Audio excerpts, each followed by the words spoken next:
Mobility ads मतलब क्या होता है? मोबिलिटी एड्स का मतलब क्या होता है बताओ?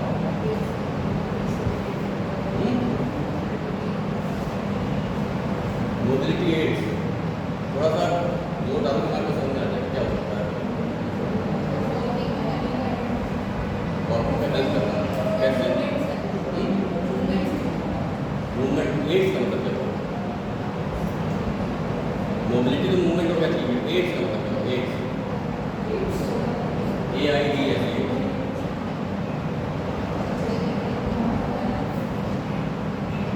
या चाहिए वाला एड्स नहीं है। मोबिलिटी एड्स नहीं पता क्या होता है, नाम नहीं पता क्या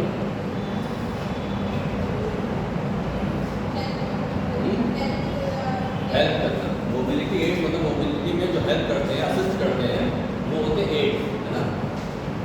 तो मोबिलिटी एड्स में क्या क्या आएगा आपका? ये सब चीज़ें आती हैं। व्हील चेयर हो गई, क्रचेस हो गए, क्रचेस बहुत तरह के होते हैं आपके, है ना। एक्सेलरी क्रच होता है, देखो हम लोग ऐसे बैसाखी चलते हैं। ये होता है आपका एल्बो क्रच, देखो कभी भी यहाँ पे लोग बांधे रखते हैं और ऐसे पकड़ चलते हैं, है ना, या बेल्ट लगी होती है। एक नॉर्मल क्रच होता है तो स्टिक में चलते हैं, और एक स्टिक ऐसी आती है जिसमें 3 पैर होते हैं, देखा है कभी? एक सिंगल पैर वाली स्टिक नॉर्मल जो दिखती है, जनरली आप देखेंगे लोग ओल्ड एज में नहीं रहते हैं। एक आती है 3 पैर वाली, देखा है? नहीं, एक स्टिक में ही 3 पैर होते हैं, देखा है ना।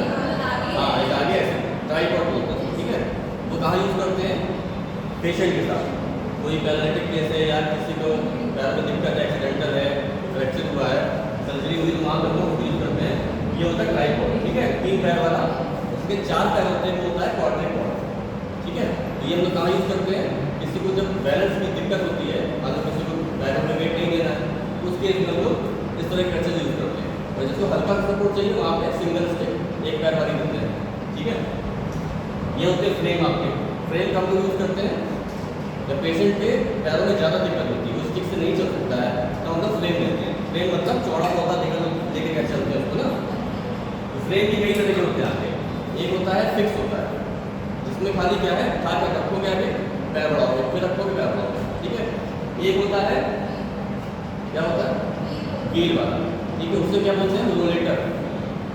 उसमें आगे व्हील होता है और पीछे व्हील नहीं होता है। 2 तरह के आते हैं, एक में पीछे व्हील होता है, एक में आगे नहीं होता है। एक में आगे होता है, पीछे नहीं होता है। उसका रीज़न ये है कि कुछ पेशेंट होते हैं जिनकी मतलब बैलेंसिंग में प्रॉब्लम होती है आगे गिरने की, आगे गिरने की, ठीक है। कुछ की होती है पीछे गिरने की। तो जो पीछे गिर रहा है उसको उस हिसाब से देते हैं, जिसको आगे गिरना है उसको हिसाब से। तो वहाँ पे आपको चेक करना पड़ेगा उसको क्या नीड है, ठीक है। ये हो गया आपका मोबिलिटी एड। रोलेटर हो गया। एक आता है वॉकर आपका होता है, होता फिक्स है, लेकिन उसमें आप मूवमेंट कर, मतलब व्हील नहीं होंगे लेकिन मूवमेंट हो सकता है। कैसे? जैसे ये एक साइड है, एक साइड है, तो राइट और लेफ्ट क्या है, आप हल्का सा उसमें लॉकिंग सिस्टम होता है। चाहो तो लॉक कर दो तो वो मूव नहीं करेगा, तो पेशेंट उठा के रखेगा। अगर वो पेशेंट उठाने में सक्षम नहीं, मान लो कि कमजोर पेशेंट है, उसके हाथों में इतनी ताकत नहीं कि वो वॉकर उठा सके, ठीक है। उस कंडीशन में क्या करेंगे तो उसको लॉक हटा देते हैं। तो पेशेंट क्या करता है, उसको खिसका के ऐसे से मूव करता है। मतलब एक बार उसका राइट साइड आगे बढ़ेगा, एक बार लेफ्ट बढ़ेगा, एक बार राइट, एक बार लेफ्ट। तो इस तरह के आपके फ्रेम्स होते हैं। अभी आगे डिस्कस करेंगे, ठीक है। व्हील चेयर आप समझिए फंक्शन, इसका फंक्शन क्या है? Improve balance. बैलेंस किसी का हमें इम्प्रूव करना है तो वहाँ से हमें वॉकिंग एड्स देने पड़ेंगे। कौन है? गिव प्रोप्रियोसेप्शन, ठीक है। डिक्रीज पेन, किसी को किसी पैर में दर्द लग रहा है, चलने में दिक्कत हो रही है, तो वहाँ पर हम लोग स्टिक देते हैं। और स्टिक देने का एक रूल होता है। क्या रूल होता है? प्रिंसिपल होता है। मान लो किसी को राइट साइड में इंजरी है, उसका राइट साइड वीक है, तो आप स्टिक किस साइड हो गए? मान लो कोई पेशेंट आता है, उसका राइट साइड फ्रैक्चर हुआ है या सर्जरी हुई, कुछ भी हुआ है, या पैरालाइज है, तो इस पैर को जोड़ नहीं दे पा रहा, कुछ दे रहा, हल्का दे रहा, पार्शियल दे रहा, पूरा नहीं दे पा रहा, तो वहाँ आपको स्टिक देनी पड़ेगी सपोर्ट के लिए। तो आप किस साइड हो? राइट को कि लेफ्ट को? इंजरी राइट साइड में है तो किधर हो? लेफ्ट हो। हाथ बढ़ाओ तो राइट का तो लेफ्ट है। राइट वाले 5, लेफ्ट वाले शक्ति कहीं बीच में। वैभव सही कहता है। राइट साइड कैसे दे दूँ?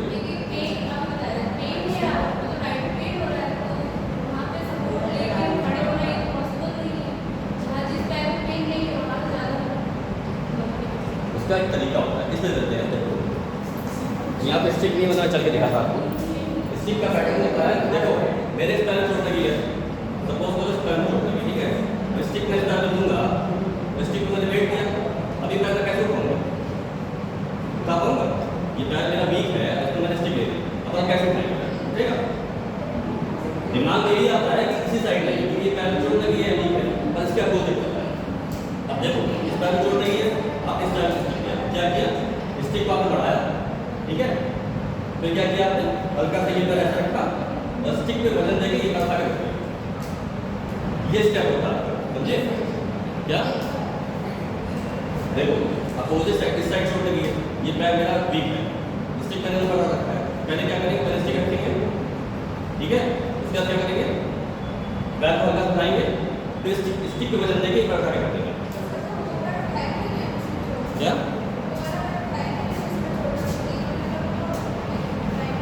नहीं समझे, क्या पूछना चाह रहे हो?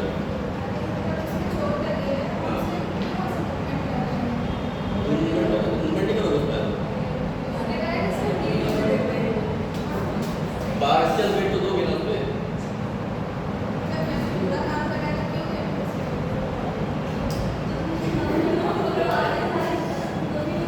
आप स्टिक ले आना, मैं समझा दूंगा, ठीक है।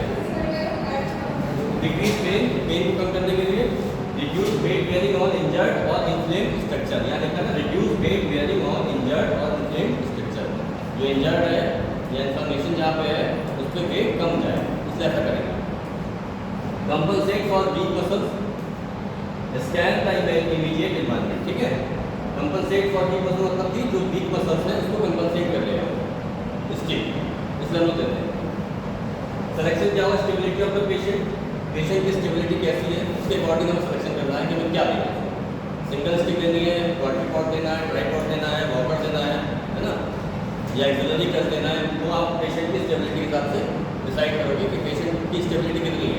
डायरेक्ट बिल्कुल उसकी मालूम जान नहीं है, या किसी को हाथ में दिक्कत है और पैर में दिक्कत है तो उसको एक्सिलरी कर देते हैं, यहाँ पे चलते ना, वो सब उसके अकॉर्डिंग आपको देना पेशेंट के। Strength of upper and lower limb, upper limb और लोअर लिम्ब की स्ट्रेंथ के हिसाब से आपको डिसाइड करना है। ये सारी चीज़ों को मैटर करती हैं कि आपको कहाँ क्या देना है। Coordination of upper and lower limb, upper और लोअर लिम्ब का कोऑर्डिनेशन चेक करना पड़ेगा। Required degree of relief from weight bearing, ठीक है। अब आते हैं टाइप्स, कितने टाइप्स के होते हैं। सबसे पहला आता है पैरेलल बार्स, फिर आता है walking frame, canes, tripods, quadripods, crutches, scooting board, wheelchair, ठीक है। सबसे पहले आता है पैरेलल बार। पैरेलल बार क्या होता है, इस तरह का ये बना होता है स्ट्रक्चर। इस सेंटर में आपने देखा है कि मैक्स में था, अच्छा आप गए हो मैक्स, ये कहीं भी अच्छे सेंटर पे जाओगे बड़े, और जहाँ पे खास तौर पे बच्चों का ट्रीटमेंट होता है वहाँ पे जरूर रहता है। इसमें क्या था, वॉकिंग पैटर्न सिखाते हैं। इसमें ये जो बार लगे होते हैं ये एडजस्टेबल होते हैं, ये हाइट के अकॉर्डिंग बच्चे की या पेशेंट की उसको हम लोग ऊपर नीचे कर सकते हैं, इसकी चौड़ाई भी बढ़ जाती है। मान लो कोई हेल्दी पेशेंट है तो दूर रखना पड़ेगा, कोई पतला है तो पास रखना पड़ेगा, तो ये दूर भी हो जाएगा और ऊंचा भी हो जाएगा। इसमें क्या करते हैं, आपने बच्चे को या पेशेंट को जाके मत खड़ा कर दिया अंदर, उसके बाद उसमें आराम से सपोर्ट से वॉकिंग कर देगा। तो वॉकिंग सिखाने के लिए तो गेट पैटर्न किसी का गड़बड़ है, सिखाने के लिए इसको करते हैं।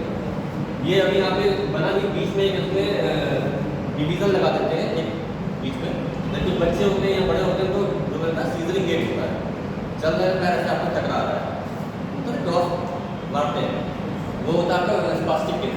स्पास्टिसिटी में क्या ये एडेक्टर टाइट हो जाती है, पैर आपका क्रॉस हो जाता है, और जब पैर क्रॉस में चलेगा बच्चा क्या हुआ, पैर टकराएगा। उसको बचाने के लिए क्या करते हैं, यहाँ पे बीच में वो लगा देते हैं, बीच में डिवाइड करने के लिए बीच में लकड़ी से या किसी चीज़ से डिवीजन करके बना देते हैं, उससे पैर उसके अलग अलग लगेंगे। अब वो क्या करेगा, चाहेगा कभी पैर में टकराएंगे, दूर दूर अलग अलग रख के पैर चलेगा, ठीक है। तो ये ट्रेनिंग देने के लिए होता है पैर का। ये कैसा होता है, रिजिड होता है, रिजिड मतलब fix, support to the length of bar, जो इसकी बार की लेंथ का सपोर्ट मिलता है बच्चे को, पेशेंट को, enables patient to concentrate on lower level. Patient क्या है, बिल्कुल अपने आप को कॉन्फिडेंस लगता है कि हम गिरेंगे नहीं, और अपने पैरों पर ध्यान देकर देखता है सामने तो मिरर लगा होता है बड़ा सा, जैसे रखा हुआ है ना, कि ठीक सामने मिरर लंबा सा लगा देते हैं। उसमें क्या होता है, पेशेंट खुद चल के अपने आप को देखता है कि मैं क्या गलती कर रहा हूँ, मेरे चाल में क्या गड़बड़ी है, तो सामने देखेगा अपने आप को, अपने आप को करेक्ट करने की कोशिश करेगा। ठीक है, a full length mirror placed at the one end, adjustment height of the part should be at the edge. तो मैंने बताया कि इसकी जो हाइट होती है वो एडजस्टेबल होती है, यहाँ तक होनी ग्रेटर टू 10 तक हाइट होनी चाहिए। कोई भी हो, बड़ा और छोटा हो, उसके हिसाब से आपको हाइट उसकी एडजस्ट करनी है। क्या हुआ, कुछ पूछ रहा बंद हो गया, दिख रहा है? ठीक है, अब पहला था दूसरा क्या है, वॉकिंग फ्रेम। फ्रेम जो मैंने बताया था क्या होता है, वॉकिंग फ्रेम जो उस तरह से होता है, यू शेप में होता है ना, ऐसे लेके चलते हैं, इसको बोलते हैं वॉकिंग फ्रेम। मोर स्टेबल, ये ज़्यादा स्टेबल होता है for debilitated elderly people confined home, जो पेशेंट जो है घर तक सीमित है, उनको घर पे ये तो एडवाइस करते हैं कि आप घर पे इसको पकड़ के चलिए, जिनको बाहर नहीं निकलना है, बहुत ज़्यादा मूवमेंट नहीं करना है, कहीं चलना है, खाली वॉशरूम तक जाना है या अपना छोटा मोटा काम करना है, उनको आप ये एडवाइस कर सकते हो। Patient with fear of falling, जिन पेशेंट को डर है कि मैं गिर जाऊँ, जैसे जरूरी इसको बीमारी हो, ओल्ड एज में जैसे होता है ना, बैलेंस की दिक्कत आने लगती है, कोई 80-50 साल का आदमी तो उसको दिक्कत आती है बैलेंस की, तो वहाँ भी आप उसको एडवाइस कर सकते हो कि घर पे आप वॉकर लेके चलिए। Front of the walker at 12 inch in front of the patient. ठीक है, वॉकर का जो फ्रंट होगा वो कितना होगा, 12 inch in front of the patient, मतलब आपके वॉकर का जो फ्रंट होगा वो पेशेंट से 12 इंच का आपको गैप होना चाहिए, इतना दूर उसको रखना है, नहीं तो पास रखो क्या होगा, पैर से टकरा जाएगा, तो 12 इंच का गैप होना चाहिए। Patient elbow at 20 to 30 degree flexion, patient की एल्बो जो है 20 से 30 डिग्री फ्लेक्शन में होनी चाहिए, इतनी उसकी हाइट है। ठीक है, तो इस हिसाब से आपको लेना है। टाइप स्टैंडर्ड रेसिप्रोकल लो लेटर, स्टैंडर्ड जो होगा फिक्स होगा, जो मैंने बताया था, बिल्कुल उसको कोई आप उसको बड़ा घटा बना सकते हो, वो मूव भी नहीं करेगा, खाली का कोई फिक्स प्लेन होगा उठा के रख सकते हैं। रेसिप्रोकल कौन सा होगा, जिसमें लेफ्ट राइट मूवमेंट होगा। ठीक है, कोई लॉक सिस्टम होता है, लॉक हटा दीजिए तो वो लेफ्ट राइट मूव करेगा। और रोलेटर जैसा भी आप आज बताएंगे तो बी लगे होते हैं, ठीक है, रोलेटर होता है। एडवांटेज क्या है, stability, sense of security, light and adjustable. ठीक है, disadvantage difficult to use on stairs, अगर स्टेयर्स चल रहा है तो उसमें दिक्कत होगी, मान लो पेशेंट अकेला है और कैसे उठा के ले जाएगा, वो नहीं ले जा पाएगा। डिफिकल्ट जो है डोर स्टेप और एंट्रेंस, मान लो किसी के डोर ऊँचे नीचे होते हैं ना, पता नहीं होता किसी का ऊँचा है हल्का स्टेप है, तो वहाँ पर दिक्कत आती है पेशेंट को उठाने में, तो ये इसका डिसएडवांटेज है। अब आता है standard walking frame, consist of 4 almost vertical aluminium tubes joint on 3 side by upper and lower horizontal tube. ठीक है, ये पूरा फिक्स होता है, one side is left open, hand tips on upper horizontal tube, यहाँ हैंड टिप लगी होगी ऊपर, जहाँ पर हॉरिजॉन्टल ट्यूब है, rubber tips eight lower end of the vertical tube, नीचे जो है रबर के सोल लगे होते हैं। ठीक है, इससे जो स्लिप ना करे। रेसिप्रोकल क्या है, identical with standard frame, each side of the frame can be move forward, each side मतलब ये देखो ना, इसमें यहाँ पे लॉक लगे होते हैं, जहाँ से देखो ग्रिप के आगे यहाँ पे दिखा ना लग रहा है, ये लॉक को अगर निकाल दोगे तो ये क्या करेगा, मूव कर सकते हो, लेफ्ट राइट मूव, ये मूव नहीं करेगा, इसमें क्या ये फिक्स है। ये तो लोग कई बार बनवा भी लेते हैं, ट्यूब ले लिया, किसी इसको दे दिया फैब्रिकेटर को, काट के बना के वेल्डिंग कर दिया, वो फिक्स है, तो इसको बनाने में मुश्किल आती है। ये मेडिकेटेड होता है, पेशेंट के अकॉर्डिंग बनाया जाता है, इसकी हाइट जो है वो भी घटा बढ़ा सकते हो, अगर पेशेंट लंबा है तो अगर बढ़ा दिया, यहाँ पे लगा है ना, ये हाइट को एडजस्ट करता है, इसको ऊंचा कर सकते हो, नीचे कर सकते हो, और इसको क्या है यहाँ से छोड़ दो मिला तो ये मूव भी करेगा। ठीक है, तो ये सारी चीज़ें इसमें होती है। आज की डेट में हम लोग जो यही एडवाइस करते हैं, अगर पेशेंट को ज़रूरत है तो ये ज़्यादा कंफर्टेबल लाइट वेटेड होता है और पेशेंट को कहीं कैरी करने में आसानी होती है। ये क्या फोल्डिंग में होता है, इसको आप बंद भी कर सकते हो, ये वाला बंद नहीं होता है। अब मान लो जिसको गाड़ी से नहीं जाना है ना, इसको रख दिया फोल्ड करके, वहाँ उतर के फिर खोल लिया, ये क्या इफेक्ट रहेगा। ठीक है, समझ गया तक। अब आता है rollator, 2 small wheels at front and 2 legs without wheels at back और 1 व्हील एट ईच लेग। ठीक है, इस तरह से ये दो लेटर आपके होते हैं, इसमें पीछे तो कोई व्हील नहीं है, आगे व्हील है, ठीक है, देख रहे हो, इसमें चारों में व्हील है, इसमें दो व्हील है, आगे बच्चों का बड़े नहीं चलाते, तो डिपेंड करता है, ये जो बनता है ये बड़े पेशेंट में भी होता है, किसी को पैरालिसिस अगर हो गई है, कोई बड़ा है, तो उसमें क्या करें, यहाँ पे उसने हाथ रख लिया, इसके यहाँ तक आया करिए चेस्ट पर, ठीक है, उसके हाथ रख लिया और उसको धीरे धीरे करके मूव करता है, ऐसे टेबल है, टेबल ऊंचा कर दो आप, ठीक है, नीचे व्हील लगा दो, उसमें हाथ रख के वो धक्का देके चलेगा, तो ये गिरेगा नहीं लगेगा। तो पेशेंट को सिखाने के लिए ये लोग करते हैं, स्पाइनल कॉर्ड इंजरी का पेशेंट है या कोई इस तरह का पेशेंट है पैरालिसिस का, उसका आपको करते हैं, ठीक है। अब आते हैं केन्स पे। केन्स क्या होता है, जो आप देखते हैं नॉर्मल पहले ज़माने में यूज होती थी, आज भी यूज होती है, स्टिक, नॉर्मल स्टिक जो होती है उसे हम लोग केन्स बोलते हैं। मोस्ट कॉमन मोबिलिटी एड, इसके नाम याद कर लो, आज ये मत बोलना छड़ी, ठीक है, केन समझ लो, क्रच, ये सब बोलना फ्रेम, तो ये सब मेडिकल वर्ड आपको आने चाहिए, जब हॉस्पिटल में जाकर पता आप देसी भाषा में बोलना होगा तो डर हो जाएगा, ठीक है। मोस्ट कॉमन मोबिलिटी एड होता है ये केन, ये जनरली आप देखो कोई भी ओल्ड एज में यूज करता है, कॉमनली मेड ऑफ वुड और एल्यूमिनियम, एल्यूमिनियम या लकड़ी का ही बना होता है, transmits 20 to 25% of body weight, 20 से 25% बॉडी वेट ये ट्रांसमिट करता है, head in hand opposite the invert side, ठीक है, तो head in hand opposite the invert side, ये हमारा बनता है इस बार यार लिखी में रही ना, head in hand opposite the invert side, जिस साइड में दिक्कत है उसके अपोजिट साइड इसको लेते हैं हमेशा।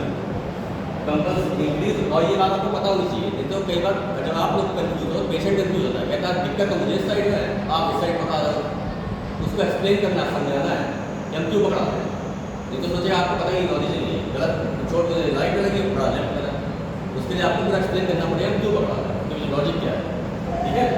Increase stability, compensate for muscle weakness, relief pain, elbow at 30 degree second, elbow से 30 डिग्री सेकंड, ठीक है। मेजरमेंट क्या होगा, upside down, handle at shoe heel and lower end at greater protector of radial स्कैलट इन स्टैंडिंग, ठीक है। तो ये इसका सारा मेजरमेंट रहेगा, किस तरह से आपको ये देना है। अब आते हैं ट्राइपॉड पे। ट्राइपॉड क्या है, मेड ऑफ एल्यूमिनियम अलॉय और स्टील, एल्यूमिनियम का या स्टील का बना होता है ये, 3 rubber trip legs at corner of an equilateral triangle, ठीक है, and with in same plane as line joining two legs nearest and parallel to patient's foot, elbow at 30 degree angle most है, ये होता है स्टिक की तरह, ये बस उसमें क्या है 3 पैर होते हैं, ठीक है। फिर आता है क्वाड्रिपोड, इसमें क्या है 4 रबर ट्रिप लेग्स, इसमें 4 पैर होते हैं, जिसको ज़्यादा सपोर्ट मिल जाता है वहाँ पे आप ये दोगे, समझ गए। मोर स्टेबल होता है, एडजस्टेबल हैंडल हाइट, इसकी हाइट आप एडजस्ट कर सकते हो ऊपर नीचे, कैन बी यूज सिंगली और इन पेयर, दो पेयर में यूज कर सकते हो, सिंगल भी यूज कर सकते हैं।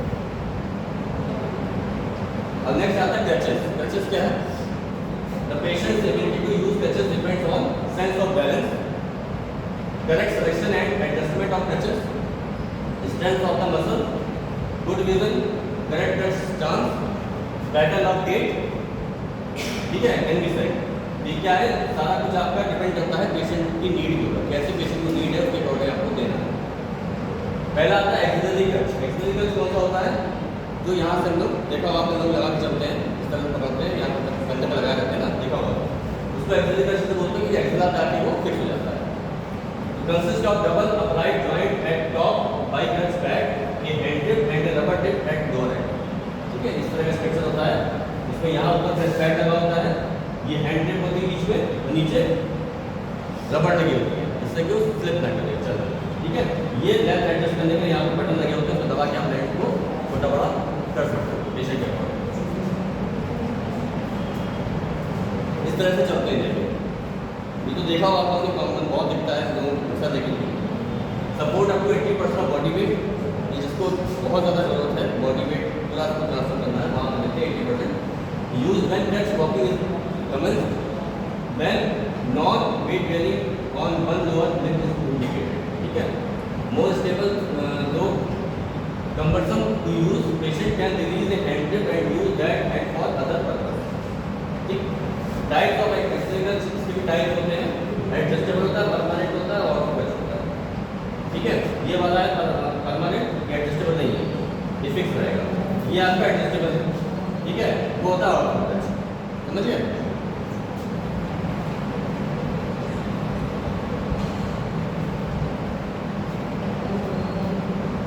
क्रच मसल्स में क्या है, finger flexor and thumbs, wrist dorsiflexors, elbow extensors, shoulder flexors, shoulder retractors, shoulder adductors, ये सारी मसल्स यूज होती हैं क्रच में।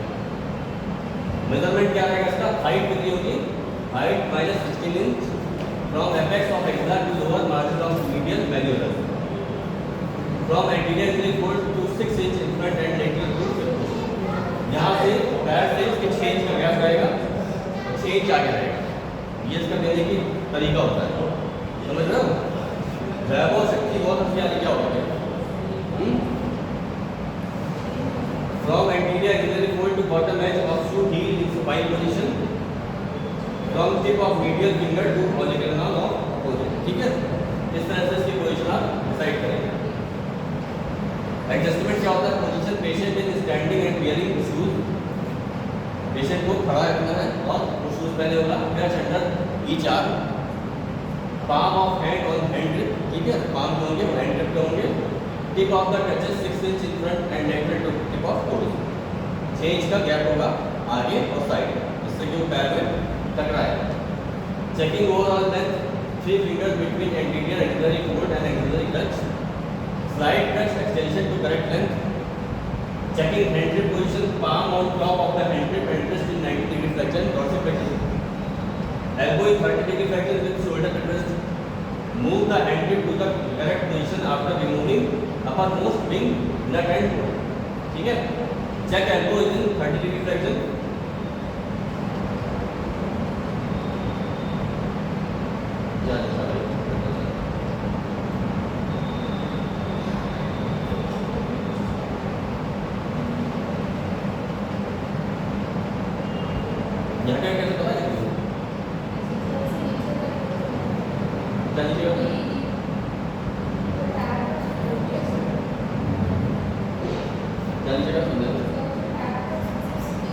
ऐसे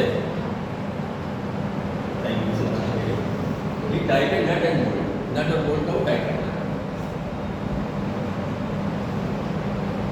अब आता है एल्बो क्रच। एल्बो क्रच क्या होता है, जो एल्बो पे आके आपको फिक्स हो जाता है, ये बैठ यहाँ लग जाएगी, ठीक है, ऊपर बैठ जाएगी ना, कब आएगा यहाँ पे बंद हो जाएगा और बीच में क्या होगा, हैंड ग्रिप होगी जहाँ पर पकड़ेगा पेशेंट और नीचे सेम स्टिक जैसा जाएगा, ठीक है। मेड ऑफ एल्युमिनियम का है, एल्युमिनियम का बना होता है, यू शेप का एट अपर एंड, ये यू शेप का होगा यहाँ पे अपर एंड पे, एकोमोडेट फोरआर्म, ठीक है।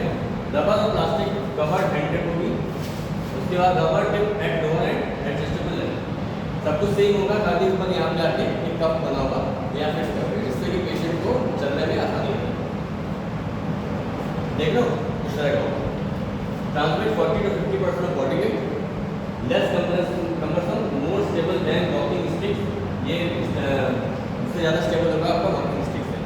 For patient who can take some weight on both feet, paraplegic patient, paraplegic समझते क्या होता है, पैराप्लेजिक पेशेंट का मतलब समझते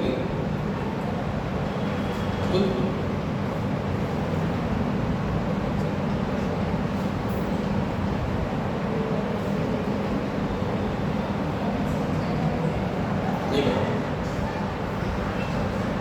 इसको याद रखिए, ठीक है। क्वाड्रिप्लेजिया क्या होता है, इसके चारों हाथ पैर पैरालाइज, ठीक है। मोनोप्लेजिया क्या होता है, इसका कोई एक लिम्ब पैरालाइज, चाहे हाथ हो एक, पैर हो एक, कोई भी है, ठीक है। और उसके बाद आता है हेमीप्लेजिया। हेमीप्लेजिया क्या होता है, हाफ ऑफ द बॉडी, चाहे राइट साइड हो चाहे लेफ्ट साइड, वो होता है हेमीप्लेजिया, ठीक है। पैराप्लेजिया क्या होता है, लोअर, ऊपर ठीक होगा, खाली कमर से नीचे वो टिका होगा। क्वाड्रिप्लेजिया, मोनोप्लेजिया, हेमीप्लेजिया और पैराप्लेजिया, 4 टर्म होते हैं आपके पैरालिसिस में, ठीक है। Paraplegia generally spinal cord injury होता है, किसी को यहाँ कमर में चोट लग गई, यहाँ पर स्पाइनल कॉर्ड डैमेज हो गई, तो नीचे का पार्ट होता है बेकार हो गया, ऊपर एकदम ठीक है लेकिन नीचे कुछ नहीं कर सकता, चल फिर नहीं सकता है, ठीक है। तो वो होता है पैराप्लेजिक। तो इस तरह के पेशेंट अगर है तो वहाँ भी आप उसको एडवाइस कर सकते हो। एडजस्टमेंट क्या है इसका, position standing with shoes, same position रहेगी जो पहले थी। फिर आता है बेटर क्रच। बेटर क्रच क्या होता है, single adjustable aluminium oil tube allowed to use में short horizontal metal cutter at upper and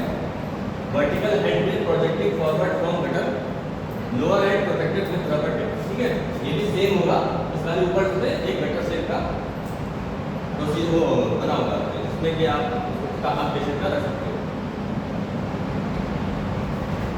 ठीक है, इंडिकेशन क्या है? Fixed flexion deformity, weakness of muscle controlling elbow joint और हैंड। फिक्स्ड फ्लेक्शन डिफॉर्मिटी समझे? फिक्स्ड फ्लेक्शन डिफॉर्मिटी का मतलब क्या हुआ? ये जो टेस्ट है अभी बेटर करके आप पढ़ रहे थे वो देंगे इस पेशेंट को जिसका फिक्स्ड फ्लेक्शन डिफॉर्मिटी हो। फिक्स्ड फ्लेक्शन डिफॉर्मिटी मतलब इसका हाथ फ्लेक्शन में फिक्स हो गया है।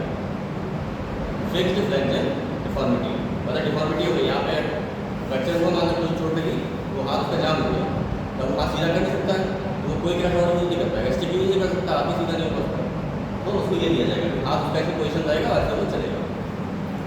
Elbow lies at or just behind the posterior edge of gutter. Elbow at 90 degree flexion, palm on the hand grip, tip of the crutch 6 inch anterior and related to the tip of toes. Same nothing is changed का gap. Adjustable height with spring loaded double gap. ठीक है?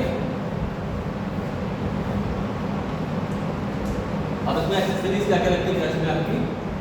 Crutch tip होता है, hand grip होती है, axillary pad, tricep band, wrist strap. ये सारे इसके एक्सेसरीज होती है जो यूज की जाती है इसमें बनाने में। अब क्या होता है क्रच टिप क्या होती है? ये होती है, इस तरह की बनी होती है। ठीक है, attach to the foot of creche.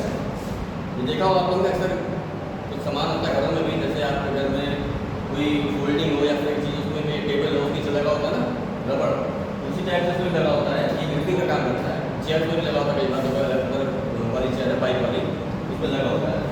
तो ये क्या काम करता है? ग्रिपिंग का काम करता है और क्या करेगा? ठीक है, ग्रिप उसने देखी तो फ्रिक्शन को कम करेगा। ठीक है, crutch tip diameter of at least 1.5 inches, prevent slippage, act as shock absorber. ठीक है, शॉक एब्जॉर्बर काम करेगा। ये चल रहा है तो झटका नहीं लगेगा। जब चले तो अगर आप रबड़ पे या जूते में आपके नीचे लोहा लगा दें तो क्या होगा?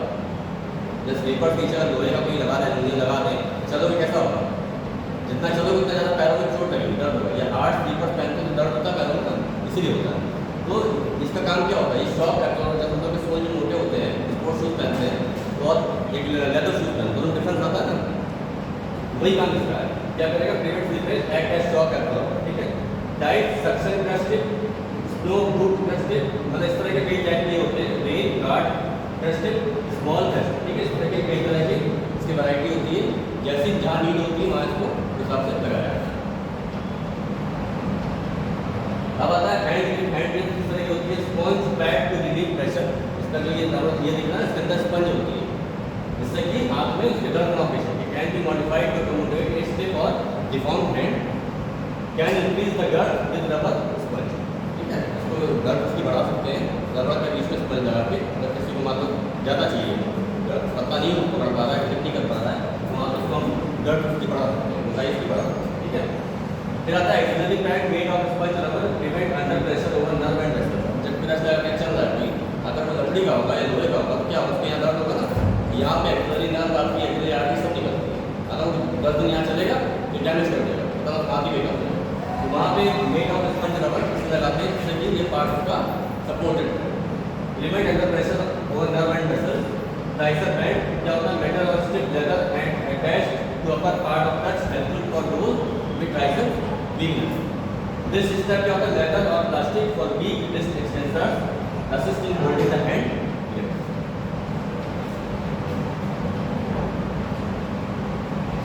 ठीक है, अब ये क्या है? Shooting board. ये देखा कभी? ये जो अब तो पोलियो होता नहीं है, पहले पुराने समय पोलियो होता था। ठीक है, तो पोलियो में क्या होता है? पैर एकदम बेकार होते हैं पेशेंट के, वो खड़ा नहीं हो सकता है, बिल्कुल पैर एकदम बेंड होते हैं, बस हाथ नहीं होता है। क्या करते थे? पेशेंट तो बैठ जाते थे और हाथ से ऐसे ऐसे चलाते थे। आज भी दिखता है कहीं कहीं, अभी कभी आप वहाँ पे जाओ स्टेशन पे या कहीं पे अक्सर लोग दिख जाते थे। हाँ, वो चलते हैं सर। ठीक है, और आज की डेट में धीरे धीरे पोलियो खत्म हो गया तो ये कम दिखता है, लेकिन ये पहले ज़माने ज़्यादा ही होता है। समझ गए? इसको बोलते हैं शूटिंग बोर्ड। समझ गए? Popular among Indian housewife with